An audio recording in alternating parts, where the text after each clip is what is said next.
तुझं खरं नाव काय आहे? काय मूर्खासारखे प्रश्न विचारतेस का गंगे? नाही, इतके दिवस झाले, आज तुला हे प्रश्न पडतायत का? आम्ही आमचं बघून घेऊ काय ते.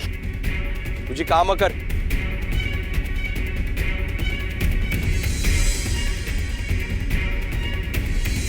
चल. अरे अरे थांब काका.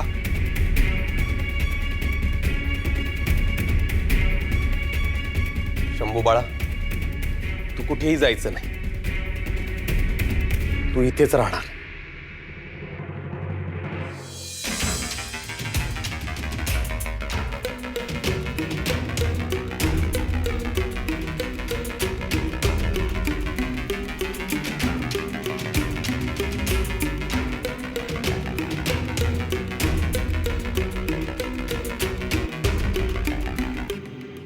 माणिक, अगं तू त्या दिगूच्या हातात दगड का देत होतीस? नाही, संदर्भ लागला नाही ना म्हणून विचारलं. मी त्यांना सकाळपासून म्हणते की सखू आली आहे ह्याचा त्यांना मनापासून आनंदच झालाय. ते मान्यच करत नाहीयेत, म्हणून सकाळपासून प्रत्येक वेळी त्यांच्या हातात दगड देत होते. सगळे तर छोटे दगड होते, पण आता तर हद्दच झाली. माणिक, तुला आहे ना दिगूची नसच सापडली नाहीये आणि त्या सखूला त्या आधीच सापडले. नाही, तुझं म्हणणं खरं आहे की दिगूवर सखूचं गारुड कायम आहे, पण म्हणून बघितलंस ना, त्या दिवशी लगेच संतापून जाहीर करून टाकलं, एक तर शंभू राहील नाहीतर मग सखू राहील. आणि मी आज जाऊ लागलो तशी ती सखू आत गेली आणि त्याचे कान भरून आली. मग काय झालं? वाघाची लगेच शेळी झाली. म्याव. ही मांजर असते, शेळी नाही. हो हो हो, मांजर ना. पण महत्वाचा मुद्दा काय? दिगूचा राग लगेच कुठल्या कुठे गेला? कोणामुळे? तो त्या सखूमुळे. कसं आहे ना माणिक, कपाळावरच्या लाल कुंकवामध्ये नवरा मिरवण्यात काहीही फायदा नसतो. नवरा मुठीत असायला पाहिजे. वेळीच कुंपण घालावं बरं का. म्हणूनच तर हातात दगड देऊन सिद्ध केलं. नाही, छे छे छे, हे असं प्रतिकात्मक दगड बिगड देण्यात काही अर्थ नसतो. सरळ जाऊन जाब विचारायचा. कसं आहे ना माणिक, मनातल्या मनात अशी वाफ जिरवायची नसते, ती बाहेर यायला हवी. म्हणजे तब्येतीसाठी ती चांगलं असतं. अनुभवाचे बोल आहेत हे. आत्ताच जाऊन जाब विचारते.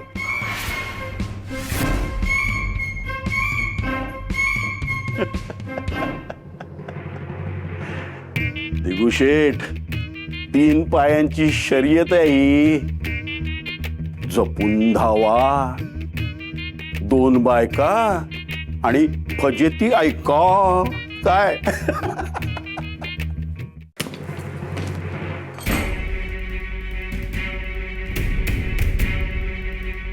हे काय माणिक?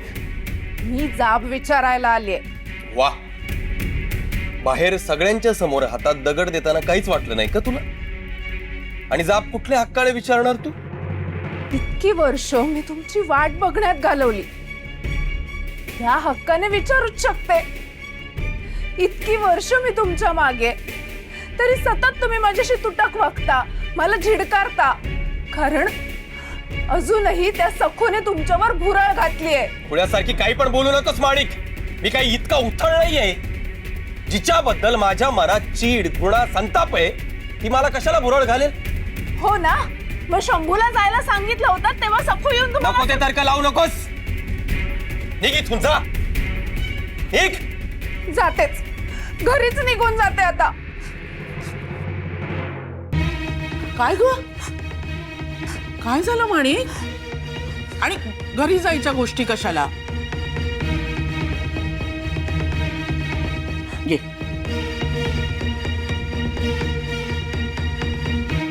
काय आहे दिगू? या गुणी माणिकला का सतत रागावतोस? तुझ्या मनातली धुसफूस, तुझा राग हिच्यावर का काढतोस? आणि काय चुकीचं विचारलं तिने? त्या सखूने असं काय सांगितलं तुला की तू इतका शांत झालास? नांगी टाकून बाहेर आलास आणि शंभूला घरी पाठवू नका असं म्हणालास. आणि माणिक, इतकं अस्वस्थ व्हायची तुलाही काही गरज नाही. कुठेही जायचं नाही तू. मी बोलते दिगूश, जा.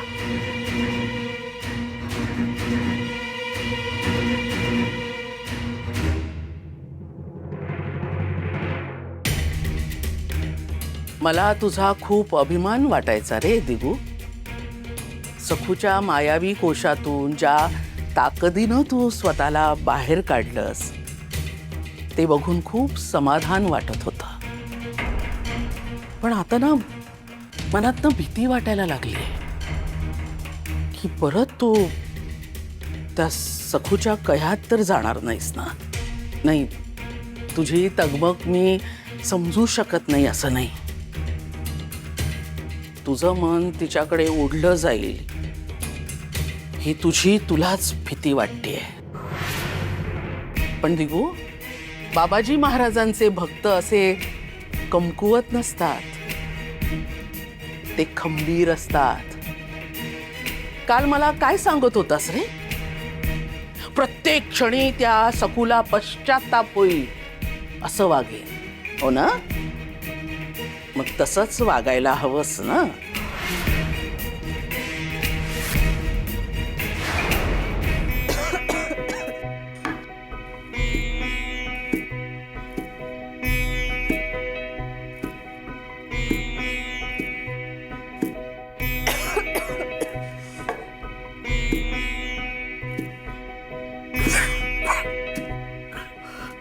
वहिनी,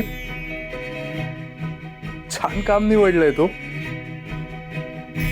म्हणजे नाही, मिरच्या कुटताना ठसका लागणार, डोळ्यातनं पाणी येणार, म्हणजे बघणाऱ्यांना कळायलाच नको तुम्ही मिरच्या कुटताय म्हणून तुमच्या डोळ्यातनं पाणी येत आहे का अश्रू आहेत तुमचे.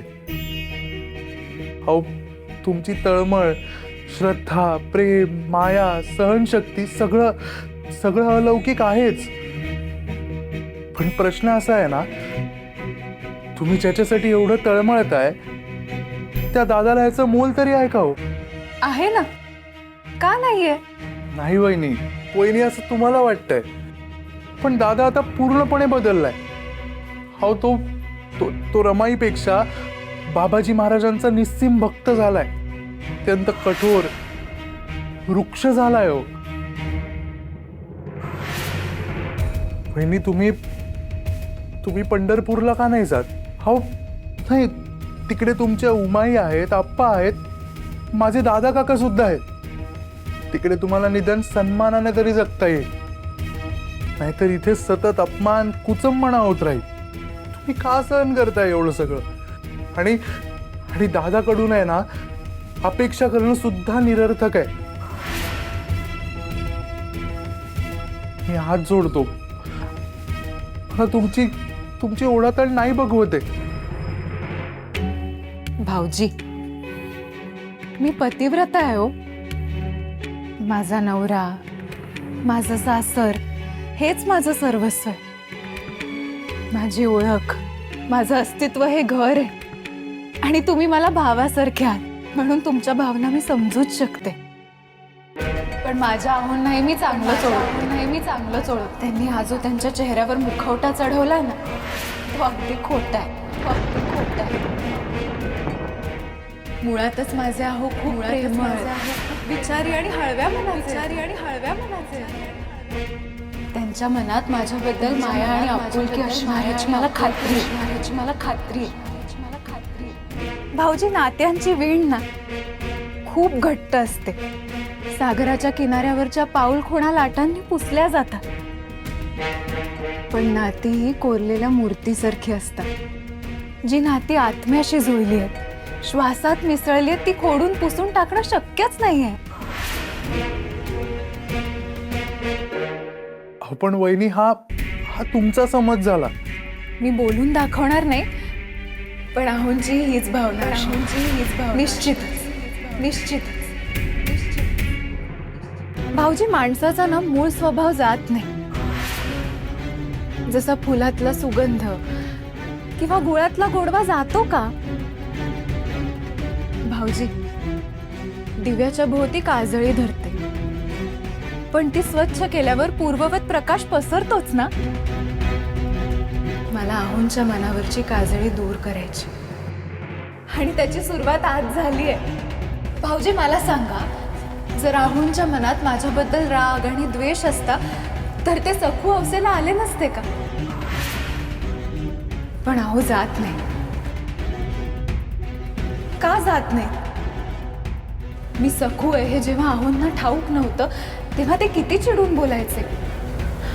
मी सखूला मारेन, तिला जाळेन असं नाही का म्हणायचे? पण मीच सखू आहे हे कळल्यावर त्यांनी मला खरंच जाळलं का? भाऊजी, मला सांगा, सासूबाईंपासून घरातले सगळे आहोंच्या किती मागे लागले. अहो, खुद्द बाबाजी महाराजांनी आशीर्वाद दिलाय, पण आहोंनी माणिकताईशी लग्न केलं नाही. का नाही केलं? कारण माझ्या आहोंचं माझ्यावरती इतकंच प्रेम.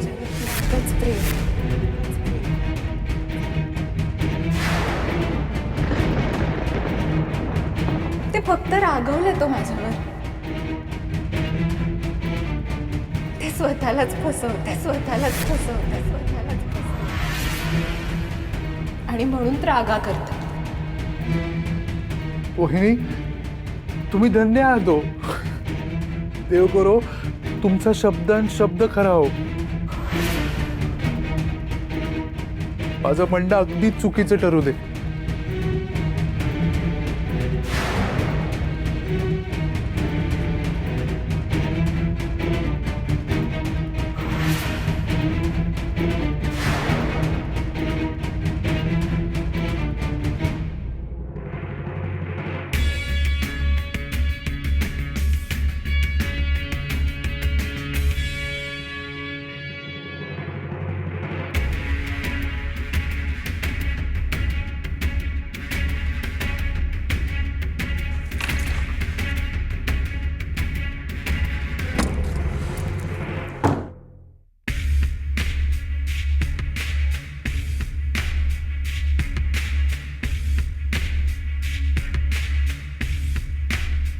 सावकार, हो, आवरतच होते मी. उगीच कांगावा करू नकोस. आणि मी आल्यावर रडण्याची नाटकं करायची नाही.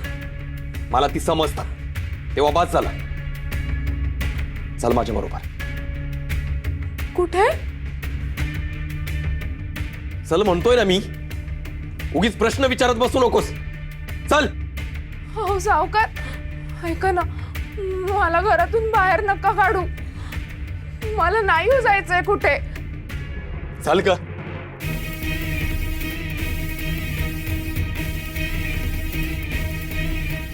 हो सावकार. चल. दिगू, अरे काय काय हा प्रकार आहे? आणि तू माणिकला कुठे घेऊन चाललायस? अरे हाताला धरून बाहेर काढतोयस की काय? पाऊस पाणी बघ जरा. भाऊजी, गप्पा बसा. पाऊस नसेल तर बाहेर काढलं तर चालेल का? अरे दिगू, काय आहे?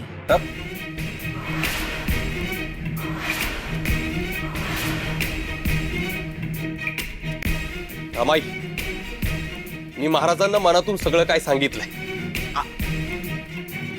आता मला कुणीही काहीही विचारू नका आणि कुणीही आमच्या मागे येऊ नका. अरे पण दिगू, महाराजांची शपथ आहे रमाई तुला. मी सांगितलं ना कुणी मागे येऊ नका म्हणून. आता जर कुणी आमच्या मागे आलं तर मी हिला सरळ नदीत फेकून दे. अरे अरे काय बोलतोयस? हे बघ दिगू, डोक्यात राग घालून हिला कुठे नेतोयस? त्या सखूचा राग तू माणिकवर का काढतोयस? अरे दिगू, थंड डोक्याने घे. अरे आपण बोलूया, चर्चा करूया. अरे कसली कर्माची चर्चा करू मी काका? सांगितलं ना मी आता कुणी काहीही विचारू नका म्हणून. तुमच्या सगळ्या प्रश्नांची उत्तरं मिळतील तुम्हाला.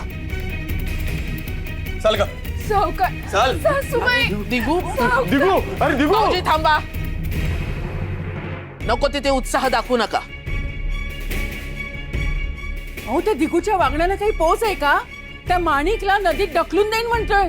जाऊ बाई, तो बोलला म्हणजे लगेच तसंच करेल का? काहीतरी काय. आणि तो जाताना काय म्हणाला ऐकलत ना? सगळ्या प्रश्नांची उत्तरं मिळतील तेव्हा वाट बघा.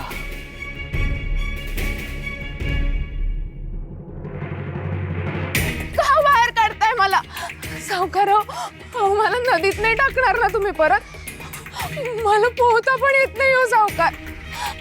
माझं काही चुकलं असेल ना तर मला शिक्षा करा, पण असं मला घरातून बाहेर नका काढू सावकार. मला घरी नका हो पाठवू. अहो कुठे नेताय चल. सावकार? चल. सावकार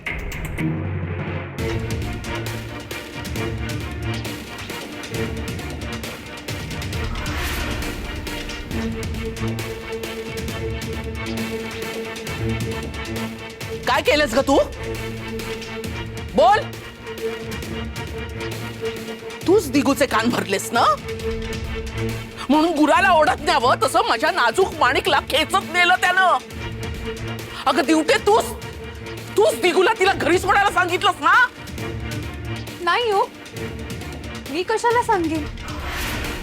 उलट तुमच्या समोरच मी आहोंना सांगितलं ना की त्यांनी माणिकताईशी लग्न करावं. शहाणपणा करू नकोस हा. महानाटकी आहेस तू, खोटारडी. मला बघितलंस ना म्हणून बोललीस, वरवरच बोलत होतीस. मला कळत नाही का? आणि काय ग, आता मगाशी तू दिगूच्या खोलीत गेली होतीस ना? काय सांगितलंस त्याला? अगं रमाई, काय बोलतेस? अगं बिचाऱ्या वहिनी शंभूला माई आजींकडे पाठवू नका हे सांगायला गेलेल्या दादाला. आणि मला एक सांग, तू स्वतःही माईंशी भांडली होतीस ना शंभूला नाही पाठवणार म्हणून? मग आता जर सगळं तुझ्या मनासारखंच झालंय तर तू का ओरडतेस विनाकारण?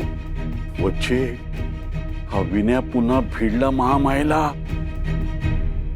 वा, छान. भाऊजी, पोपट बोलायला लागला. भाऊजी, जाऊबाई, तुमच्या दिवट्याची मुक्ताफळं ऐकताय ना? इतकी वर्ष मुकाट्यानं बैलासारखं काम करत होता, हो का चू नाही, आणि आता बघा ही सखू घरात काय आली, लगेच पोपटासारखा बोलायला लागला. हिने हवा भरली का लगेच? भाऊजी तुम्ही नका ना बोलू. अगं ए, तू ना महानाटकी आणि गेंड्याच्या कातडीची आहेस. आम्ही कितीही वचावचा केली, तुला काय फरक पडतो का? पण एक गोष्ट लक्षात ठेव, माणिकचं दिगूशी लग्न होणारच. ही काळ्या दगडावरची पांढरी रेख, त्यात जर तू काही अडथळा आणलास ना तर मी तुझी काय अवस्था करते ते बघच.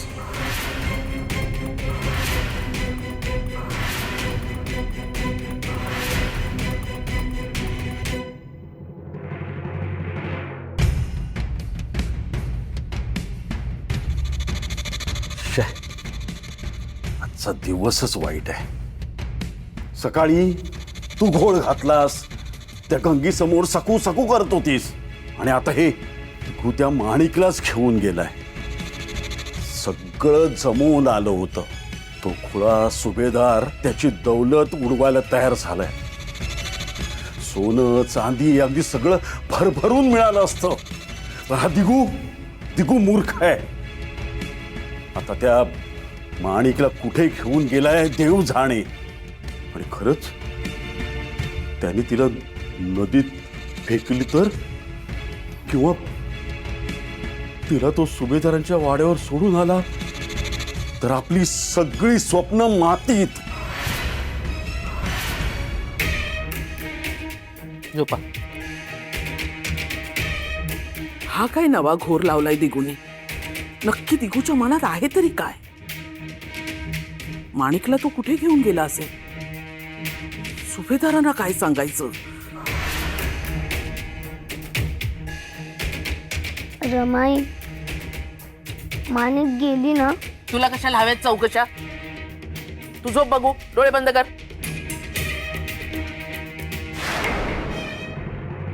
सासूबाई पण मलाच रागवल्या. पण मी आहोंना माणिकताईबद्दल काहीच म्हणाले नव्हते. पण तरी अहो एवढे का चिडले असते? ते माणिकताईला घेऊन कुठे गेले? हो पण वहिनी, दादाच्या वागण्यावरून तरी असंच वाटत होतं की तो माणिकवर खूप चिडलाय. आणि मला तुमचं म्हणणं सुद्धा पटायला लागलंय. नाही, दादा बरोबर कसाही वागत असला ना तरी त्याचं अजून तुमच्यावर प्रेम आहे. सखू, सखू,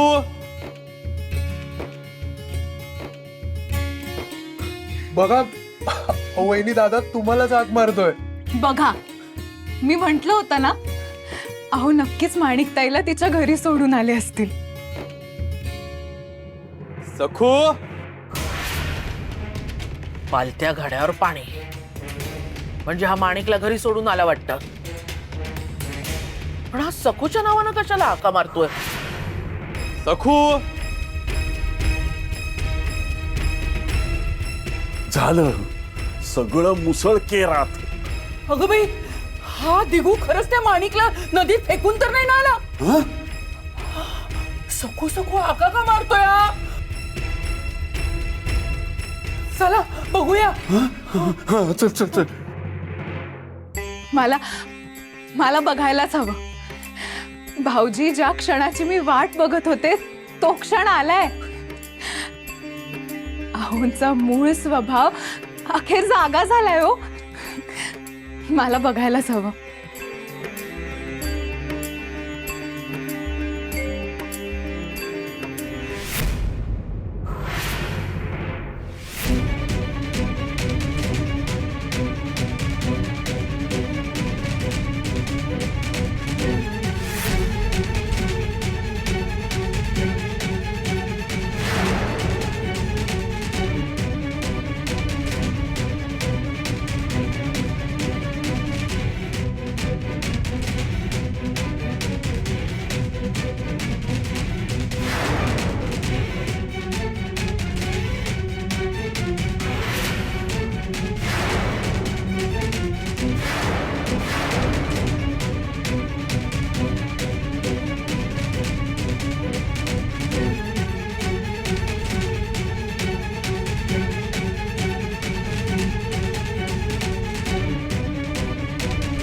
अगं ये ना, ये.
दिगू, आजपासून ही सौभाग्यवती माणिक, सौभाग्यवती माणिक